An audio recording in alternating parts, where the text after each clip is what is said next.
Some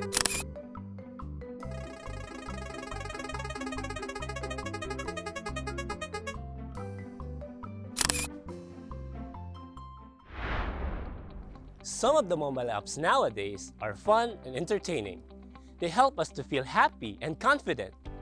I know most of you enjoy these features, like emojis to express our emotion. Emotion.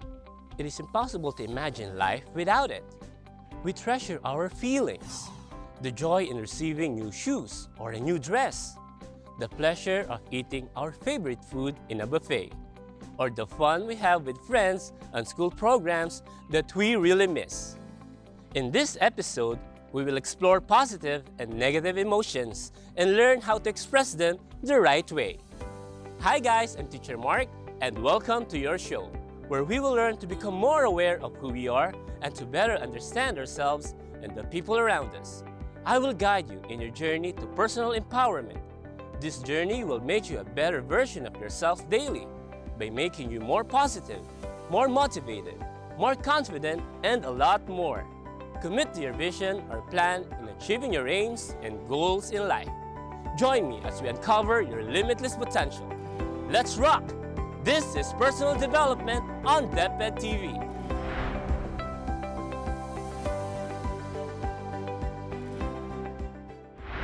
Last episode, we learned about emotional intelligence.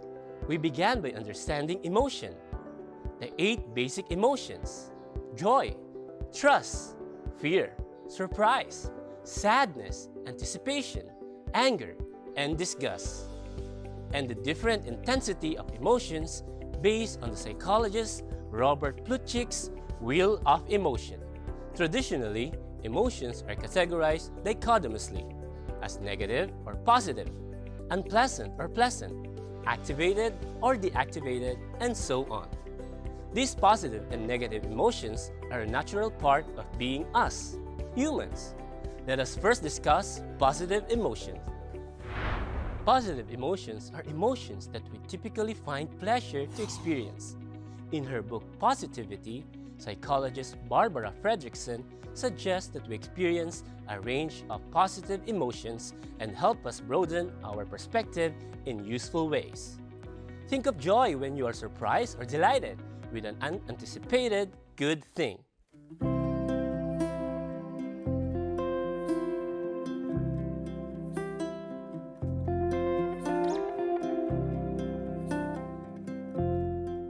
Ay, sorry miss. Tom, is that you? Hey, Jenny? It's been a while! Oo nga eh. Ikaw, kamusta ka? Long time no see ah. Are you with someone? May hinihintay lang ako. Wanna join me muna? Or may kasama ka pa? Naku, wala. I just dropped by to buy a coffee then nakita kita. Nice! Are you in a hurry? Wanna catch up? Well, mukhang maaga pa naman ako for my appointment. Sige, let's take a walk. Sure.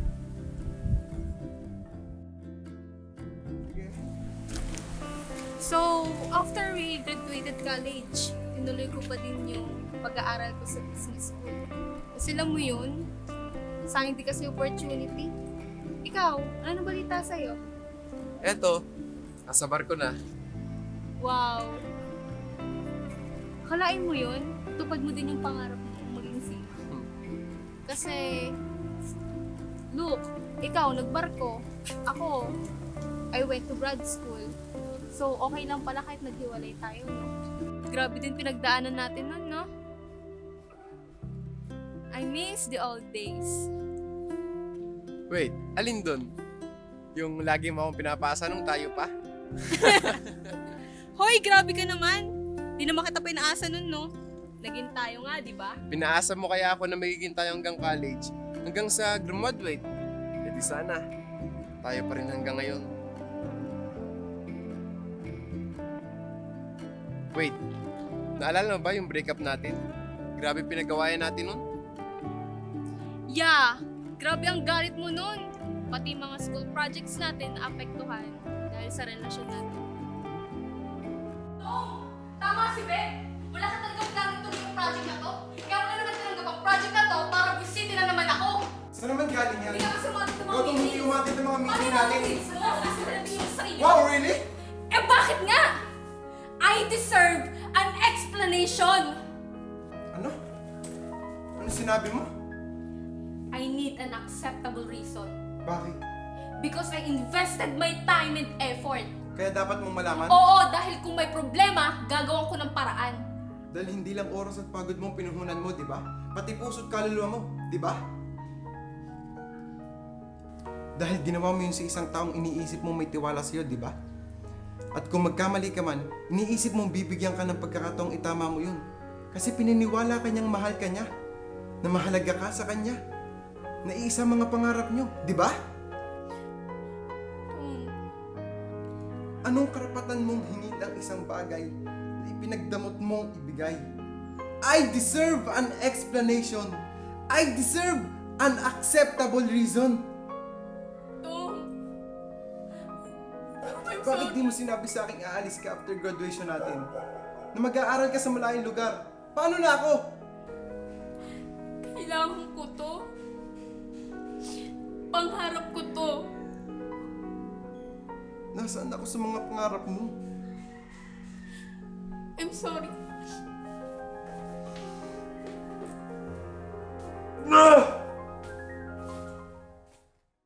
Negative emotions are emotions that cause you to feel badly in one way or another.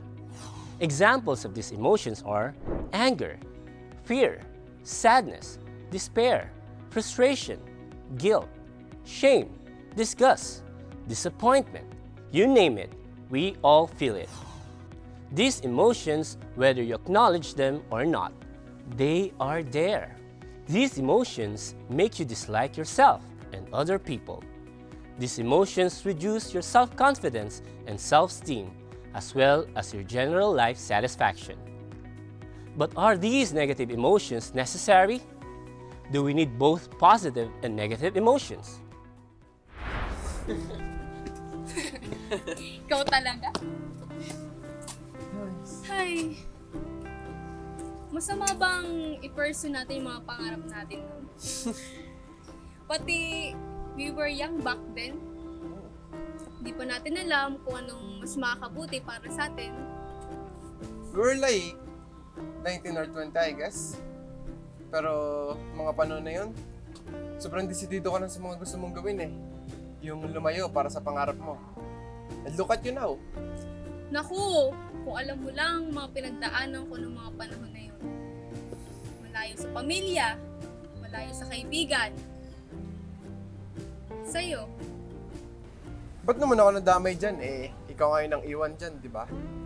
Siguro dahil hindi pa ako sanay na lagi tayong magkasama.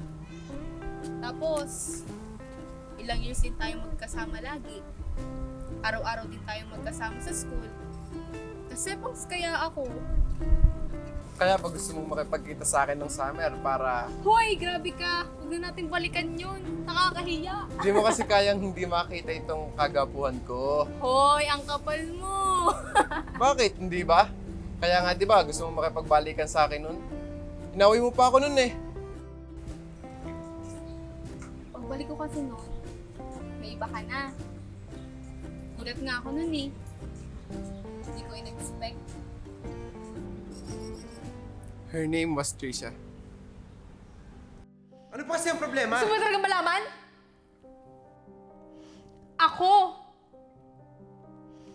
Ako yung problema.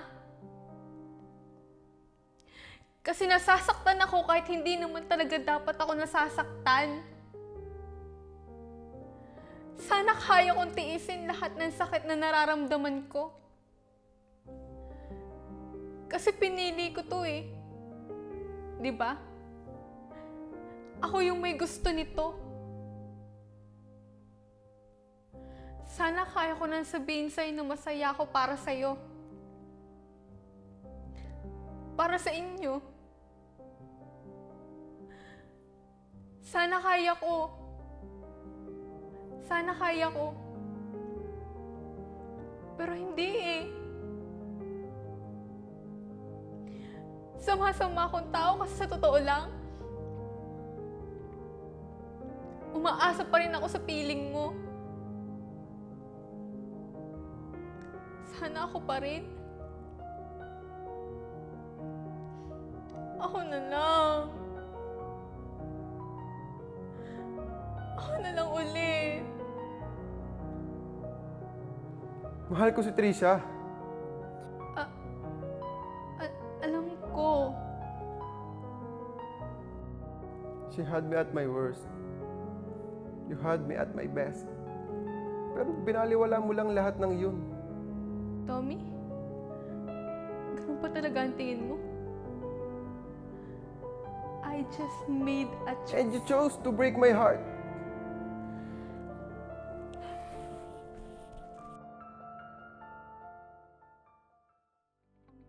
While negative emotions make us feel bad, they are not so bad for us after all.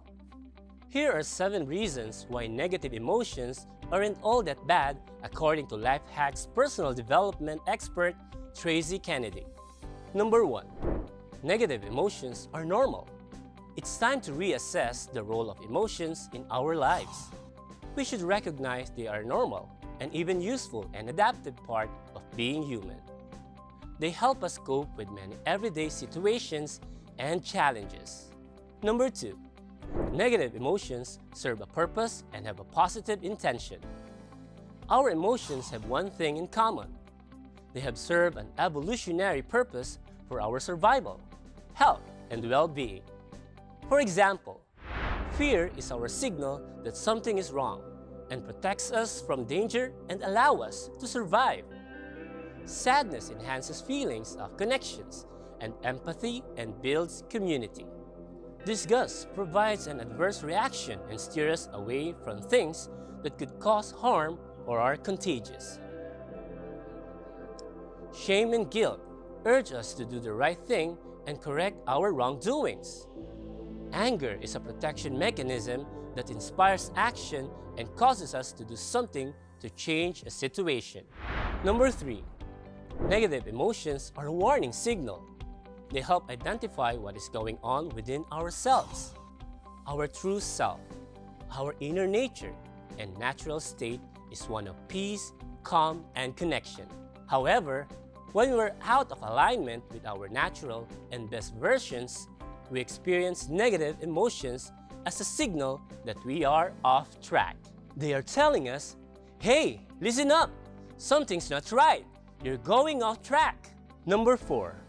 Our negative emotions can inspire us to take action and express our deep feelings.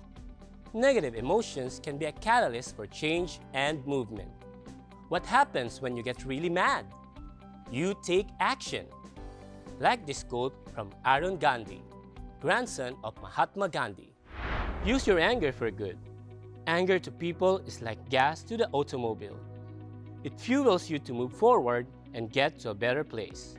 Without it, we would not be motivated to rise to a challenge. It is an energy that compels us to define what is just and unjust. Number 5. Negative emotions allow you to live wholeheartedly.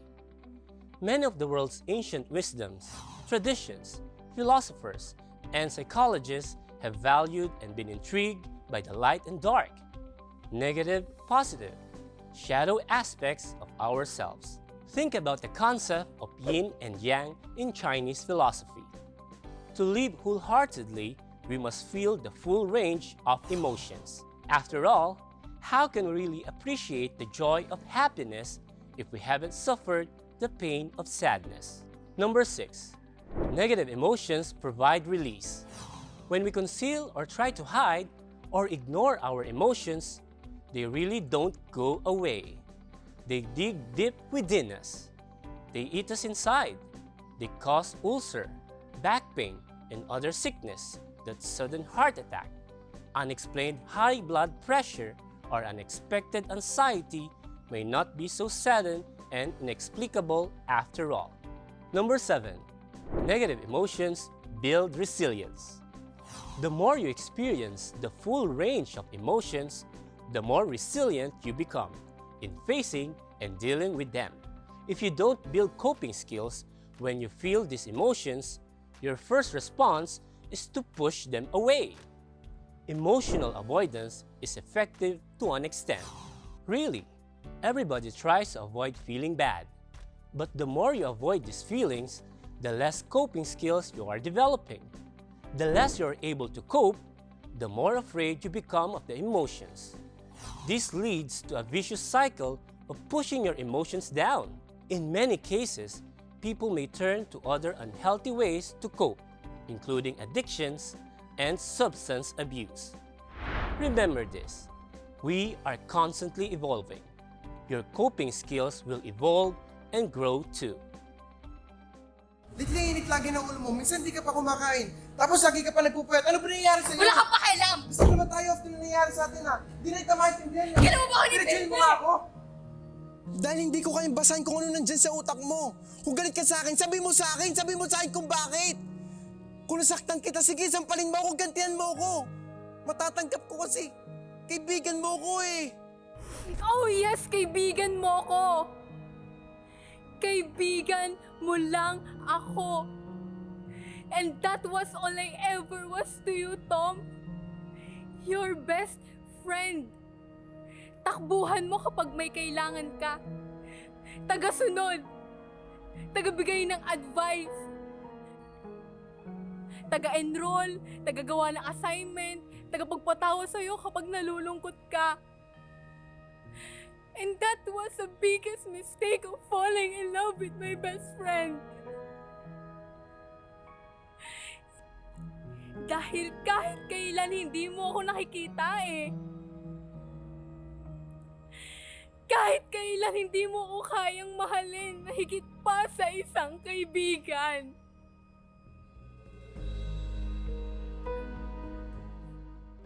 While emotions can have a beneficial role in your daily life, they can take a toll on your emotional health and interpersonal relationships when they start to feel out of control. When negative emotions become bad, know that too much guilt can be paralyzing. Too much sadness is depression. Too much anger can lead to rage. Too much fear can lead to anxiety. Experiencing some levels of these negative emotions is normal. Experiencing ongoing and excessive levels of these emotions can be an indication that a deeper problem exists and needs to be fixed. If you're feeling relentless negative emotions, or if your emotions are significantly impeding with your life, it is better to reach out to your doctor, therapist, or specialist for help and support. Alam mo, ang hindi ko maintindihan sa inyo mga babae, papagbabago ang mga isip nyo. Ha? Paano mo nasabi? Kasi di ba, nakipag-break ka sa akin para i-push yung dream mo. Tapos, bumalik ka na umaasang magiging tayo pa. But, when things went right, naging magkaibigan ulit tayo. Tapos, sinawi mo na naman ako ulit. Ewan ko ba? Siguro nga, I just wanted to be with you. Gaano nga pala kayo katagal ni Trisha? 2 years? So, 2 years pala tayo mag-best friend after we broke up. Yeah, 2 years lang kami. Kasi, we tried to be together again, di ba?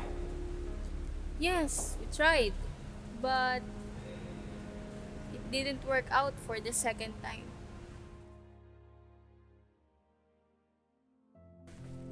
Hindi pwedeng magkaroon ng as. Bakit hindi pwede? May nahabol pa akong future para sa pamilya ko. Hindi kita pwedeng mahalin ng buo. Then I take whatever you can give. Minahal mo ba talaga ako? Mahal kita, Tom. Kung mahal mo talaga ako, ba't hindi ako ang piliin mo? Kung mahal mo ko, bakit pinapapili mo ko? Kung talagang mahalaga sa iyo ang pangarap mo, sige. Handa akong maiwan uli at magmukhang tangang naghihintay kung kailan ko uli babalik. Tatanggapin ko uli ang sakit. Kasi mahal kita eh. Tom!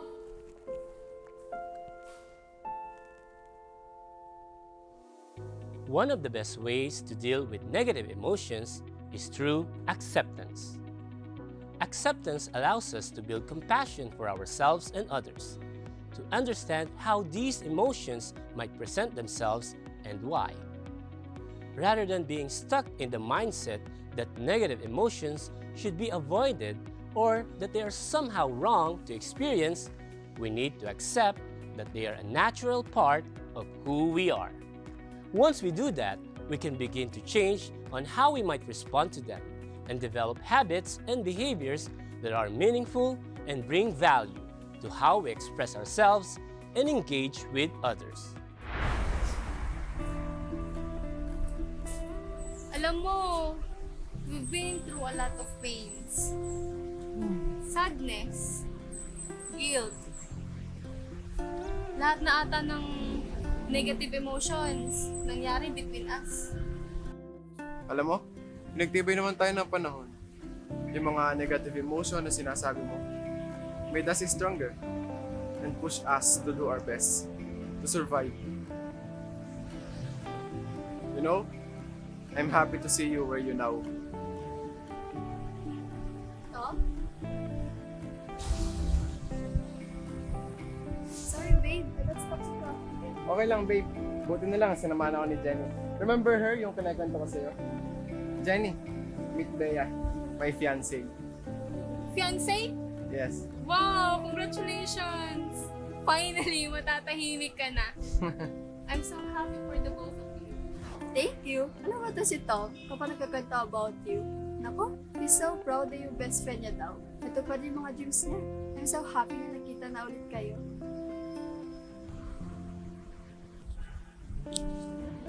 Oh, sorry Jenny, we have to go. Yeah, sure, no worries. I'll see you soon again. Nice to see you again, Jenny. Bye! Let's go, babe.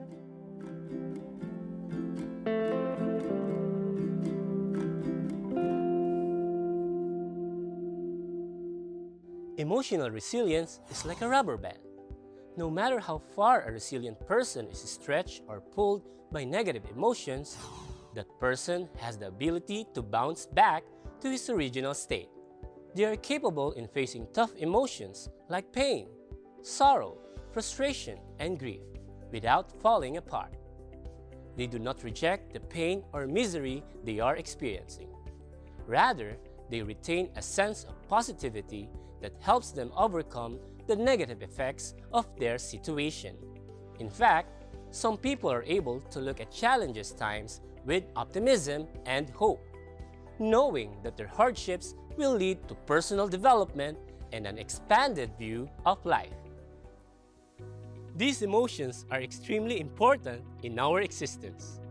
Be open to them, embrace them, and apply them in proactive ways. We should allow ourselves to feel them, listen to them, acknowledge, honor, accept them. Seek to understand what they're trying to tell us. Remember to respond rather than react, so we can harness them to live our best lives. I'm confident you'll find new ways of approaching these emotions with authenticity and positivity. Before we end our episode today, let me share this quote from Kobe Bryant. Everything negative, pressure, challenges is all an opportunity to rise. This is Teacher Mark. I see greatness in you. Know your worth and make a habit of developing yourself and be your best version every day. See you in our next episode in personal development on DepEd TV.